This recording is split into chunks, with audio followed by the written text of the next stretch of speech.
പാതകളും മനുഷ്യരും എന്ന ഈ യാത്രാവിവരണ വീഡിയോ എസ്സേയിലേക്ക് ഏവർക്കും സ്വാഗതം.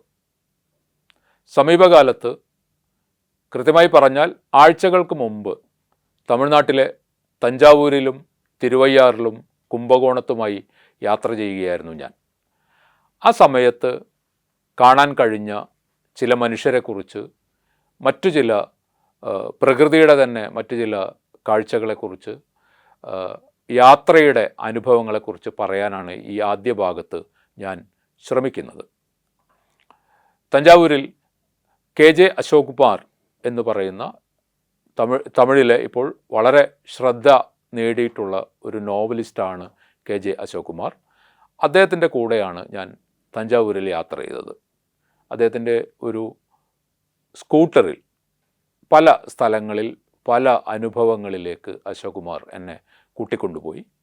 പലപ്പോഴും എനിക്ക് എന്തിലാണ് താല്പര്യം, എന്തിനെക്കുറിച്ച് അറിയാനാണ് താല്പര്യമെന്ന് അദ്ദേഹം ചോദിക്കുകയും അതിനനുസരിച്ച് ഞങ്ങളുടെ യാത്ര മാറിക്കൊണ്ടിരിക്കുകയും ചെയ്തു. ഈ ദിവസം മുഴുവൻ എന്ന പോലെ എൻ്റെ കൂടെ അദ്ദേഹം ഉണ്ടായിരുന്നു. അങ്ങനെ അവർ മേലെ വീഥി എന്ന് പറയുന്ന, മേലെ വീഥി എന്ന് തമിഴിൽ പറയുന്നത് പടിഞ്ഞാറെ തെരുവ് എന്ന് മലയാളത്തിൽ പറയാം. മേലെ വീഥിയിലൂടെ ഞങ്ങൾ വെറുതെ അലഞ്ഞ് നടക്കുമ്പോൾ അദ്ദേഹം എന്നോട് ചോദിച്ചു, ഇവിടെ 8 കെട്ട് വീടുണ്ട്, 8 കെട്ട് നിങ്ങൾ കണ്ടിട്ടുണ്ടോ? നിങ്ങളുടെ കേരളത്തിൽ 4 കെട്ടല്ലേ ഉള്ളത്, 8 കെട്ട് വീട് നിങ്ങൾ കണ്ടിട്ടുണ്ടോ എന്ന് എന്നോട് ചോദിച്ചു. അപ്പോൾ ഞാൻ പറഞ്ഞു, ഞാൻ അങ്ങനെ ഒരു വീട് കണ്ടിട്ടില്ല, എനിക്ക് എന്താണ് 8 കെട്ട് എന്നറിയില്ല. 4 കെട്ട് ഞങ്ങളുടെ നാട്ടിലുണ്ട്, 4 കെട്ട് എന്ന പേരിൽ തന്നെ ഒരു നോവലുണ്ട് എന്ന് ഞാൻ പറഞ്ഞപ്പോൾ അദ്ദേഹം പറഞ്ഞു, ആ നോവൽ തമിഴിലും വന്നിട്ടുണ്ട്, MT വാസുദേവൻ നായരുടെ നോവലല്ലേ എന്ന് അദ്ദേഹം തിരിച്ച് ചോദിക്കുകയുണ്ടായി. അപ്പോൾ ഈ 8 കെട്ട് കാണാം, ഒരു 150 വർഷം പഴക്കമുള്ള ഒരു വീടാണ്. ആ വീട് കാണാം. അത് അങ്ങനെ പഴയ ഒരു ചുണ്ണാമ്പ് കല്ല് കൊണ്ടും അതുപോലെ ഇഷ്ടിക കൊണ്ടും നിർമ്മിച്ച ഒരു വീടാണ്. ആ വീട്ടിലിപ്പോൾ ഒരാൾ മാത്രമേ താമസിക്കുന്നുള്ളൂ. ആ വീടിൻ്റെ ആ ഒരു പഴക്കം, അല്ലെങ്കിൽ അങ്ങനെ 8 കെട്ട് എന്ന് പറയുന്നത് എന്താണ് എന്ന് മനസ്സിലാക്കാൻ വേണ്ടിയാണ് ഞങ്ങൾ ആ വീട്ടിൽ പോകുന്നത്. അപ്പോൾ ആ വീട്ടിൽ പോകുന്നു, അശോക് കുമാർ ബെല്ലടിക്കുന്നു. നല്ല പ്രായമുള്ള ഒരാൾ പുറത്തേക്ക് വരുന്നു. അപ്പോൾ അശോക് കുമാർ, ഞാനിങ്ങനെ മുമ്പ് ഇവിടെ വന്നിട്ടുണ്ട്, എന്നെ നിങ്ങൾ ഓർക്കുന്നുണ്ടോ എന്ന് അറിയില്ല, അദ്ദേഹം വേറൊരു ഉദ്യോഗസ്ഥൻ്റെ പേര് പറഞ്ഞു, ആ ഉദ്യോഗസ്ഥൻ്റെ കൂടെയാണ് ഞാൻ വന്നത് എന്നൊക്കെ പറഞ്ഞപ്പോൾ ഇയാൾക്കത് ആ ഉദ്യോഗസ്ഥന് അദ്ദേഹത്തിന് അറിയാം. അങ്ങനെ ഞങ്ങൾ വീട്ടിനകത്തേക്ക് കടന്നു. 8 കെട്ട് എന്ന് പറയുന്നത് 8 വീടുകൾ ഒന്നിച്ച് ഒരേ കെട്ടിൽ നിർമ്മിച്ചിരിക്കുന്ന ഒരു രീതിയാണത്. അത് നമ്മളെ 4 കെട്ടിനെ പോലെയല്ല, നീളത്തിലാണ് ഈ വീട്. അപ്പോൾ അതിൻ്റെ ഏറ്റവും പിറകിൽ ചെന്ന് നിന്നാൽ തെരുവിലേക്ക് നമുക്ക് കാര്യങ്ങൾ കാണാൻ പറ്റും. തെരുവിലൂടെ ആളുകൾ നടന്നു പോകുന്നത്, വാഹനങ്ങൾ പോകുന്നത്, മൃഗങ്ങൾ, പശുക്കളും മറ്റും കടന്നു പോകുന്നത് എല്ലാം ആ വീടിൻ്റെ ഏറ്റവും പിറകിലെ മുറിയിൽ നിന്നാൽ കാണാൻ പറ്റും. അങ്ങനെ ഒരു നീണ്ട വരാന്ത ഉള്ള പോലെ ഒരു ലോങ് കോറിഡോറിൽ ഒരു വീട് എങ്ങനെ ഉണ്ടാകുമോ അങ്ങനെ ഒരു വീട്. അപ്പോൾ ഞാൻ ആ വീടിൻ്റെ പല ഭാഗങ്ങളും കണ്ട് പിന്നെ തിരിച്ച് ഈ മുൻവശത്തെ ആദ്യം കയറിയ മുറിയിലേക്ക് വന്നപ്പോൾ ആ മുറിയുടെ ചുമരിൽ നിറയെ പഴയ ഫോട്ടോഗ്രാഫുകളാണ്. പഴയ ഫോട്ടോഗ്രാഫുകൾ എന്ന് പറയാൻ കാരണം ബ്ലാക്ക് ആൻഡ് വൈറ്റ് ഫോട്ടോഗ്രാഫുകളാണ്. അപ്പോൾ ആ ഫോട്ടോഗ്രാഫിൽ ഒന്നിൽ ഒരു ചെറുപ്പക്കാരൻ, പിന്നെ നല്ല സുമുഖനായ ഒരു ചെറുപ്പക്കാരൻ നെഹ്റുവിൻ്റെ കൂടെ നിൽക്കുന്ന ഒരു ബ്ലാക്ക് ആൻഡ് വൈറ്റ് ചിത്രം ആ ചുമരിൽ തൂങ്ങിക്കിടക്കുന്നുണ്ട്. അപ്പോൾ അതെനിക്ക് ഒരു കൗതുകമായി. കാരണം ഈ കുടുംബത്തിൽപ്പെട്ട ആരോ നെഹ്റുവുമായി ബന്ധമുണ്ടായിരുന്നു എന്നോ, അല്ലെങ്കിൽ നെഹ്റുവിനെ കാണാൻ പോയതിൻ്റെ ഒരു ഫോട്ടോഗ്രാഫ് ആയിരിക്കാം അത് എന്ന് വിചാരിച്ച് ഞാൻ ആ വീട്ടിലുള്ള വൃദ്ധനായ ആ മനുഷ്യനോട് ഞാൻ ചോദിച്ചു, ഈ നെഹ്റുവിൻ്റെ കൂടെ നിൽക്കുന്നത് ആരാണ് എന്ന് ഞാൻ ചോദിച്ചു. അപ്പോൾ അദ്ദേഹം ഒരു ചെറിയ ചിരിയോടുകൂടി അദ്ദേഹം പറഞ്ഞു, അത് ഞാൻ തന്നെയാണ്.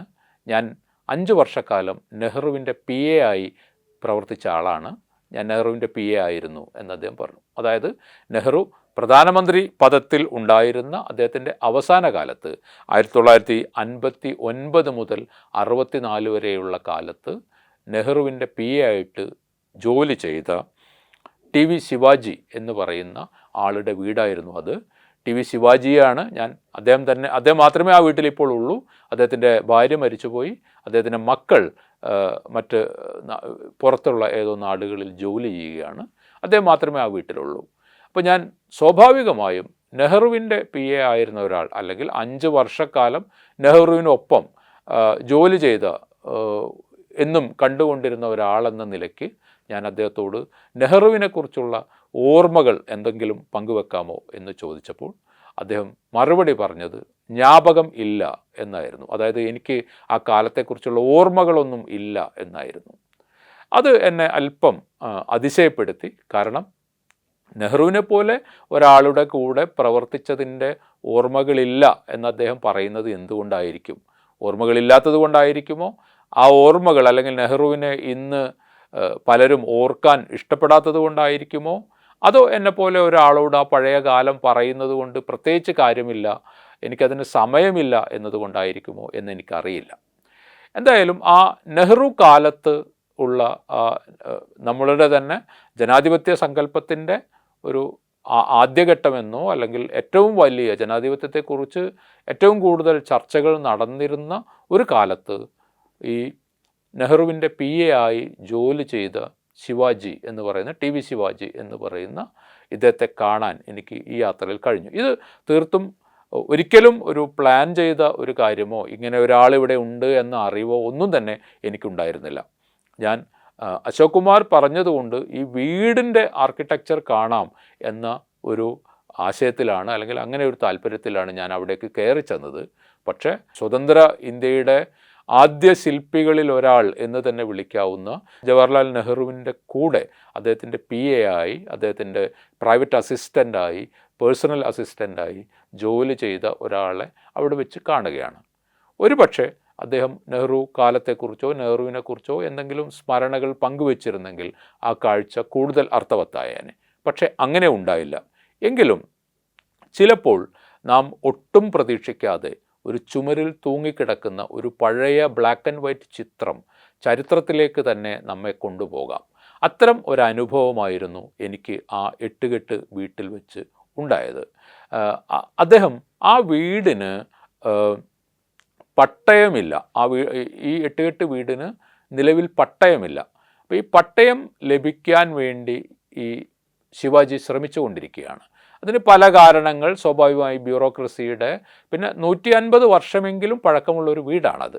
അപ്പോൾ ആ വീട് 150 വർഷം പഴക്കമുള്ള ഒരു വീടിൻ്റെ പഴയ കടലാസുകൾ, പഴയ രേഖകൾ എന്നിവ കൊടുക്കാൻ കഴിയാത്തത് കൊണ്ടോ, ഇന്ന് ഈ വീടിൻ്റെ യഥാർത്ഥ ഉടമ ആരാണ് എന്ന് തെളിയിക്കാൻ കഴിയാത്തത് കൊണ്ടോ ആയിരിക്കണം അദ്ദേഹത്തിന് ഇതുമായി ബന്ധപ്പെട്ട രേഖ, പട്ടയം എന്ന് നമ്മൾ പറയുന്ന രേഖ അത് കിട്ടാത്തതിൻ്റെ ഒരുതരം ബുദ്ധിമുട്ടും അതിനെക്കുറിച്ചുള്ള ചില പരിഭ്രമങ്ങളും അദ്ദേഹത്തിൻ്റെ സംസാരത്തിൽ ഉണ്ടായിരുന്നു. അതുകൊണ്ടുകൂടിയാണോ അദ്ദേഹം നെഹ്റുവിനെക്കുറിച്ച് സംസാരിക്കുന്നതിൽ നിന്ന് ആ ഒരു തരം പരിഭ്രാന്തി കൊണ്ടുകൂടി ആയിരിക്കുമോ അദ്ദേഹം അതിൽ നിന്ന് പിൻവാങ്ങിയത് എന്ന് ഞാനിപ്പോൾ സംശയിക്കുന്നുണ്ട്.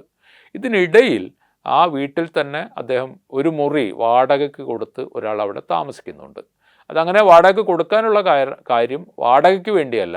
ആ വീട്ടിൽ ഇദ്ദേഹം ഒറ്റയ്ക്കാണ് താമസിക്കുന്നത്. അപ്പോൾ എന്തെങ്കിലും പ്രായമായ ആളാണല്ലോ, അപ്പോൾ എന്തെങ്കിലും ശാരീരികമായ ബുദ്ധിമുട്ടുകളോ ആരോഗ്യ പ്രശ്നങ്ങളോ അസമയങ്ങളിൽ ഉണ്ടാവുകയാണെങ്കിൽ തന്നെ സഹായിക്കാൻ കൂടി എന്ന നിലയിലാണ് അദ്ദേഹത്തെ നിർത്തിയിട്ടുള്ളത്. രംഗരാജൻ എന്നാണ് അദ്ദേഹത്തിൻ്റെ പേര്. അദ്ദേഹം ഞങ്ങളുടെ ഈ സംസാരത്തിന് ഇടയിലേക്ക് ആ വീട്ടിലേക്ക് കയറി വന്നു. അപ്പോൾ അദ്ദേഹം പറഞ്ഞു, അദ്ദേഹമാണ് ഈ പട്ടയത്തിൻ്റെ കാര്യം പറയുകയും അത് ശരിയായിട്ടില്ല എന്ന് പറയുക, അതിനുവേണ്ടി ശ്രമിച്ചുകൊണ്ടിരിക്കുകയാണ്. പക്ഷേ നെഹ്റുവിൻ്റെ PA ആയി ജോലി ചെയ്ത ഒരാൾ കൊടുക്കുന്ന സത്യവാങ്മൂലം പോലും നമ്മളുടെ വില്ലേജ് ഓഫീസിൽ, അല്ലെങ്കിൽ അതുമായി ബന്ധപ്പെട്ട ഭൂമിയുടെ രേഖകൾ നൽകേണ്ട ഓഫീസുകൾ സ്വീകരിക്കുന്നില്ല എന്ന് അല്പം പരിഭവത്തോടുകൂടി രംഗരാജൻ പറയുകയും ചെയ്തു.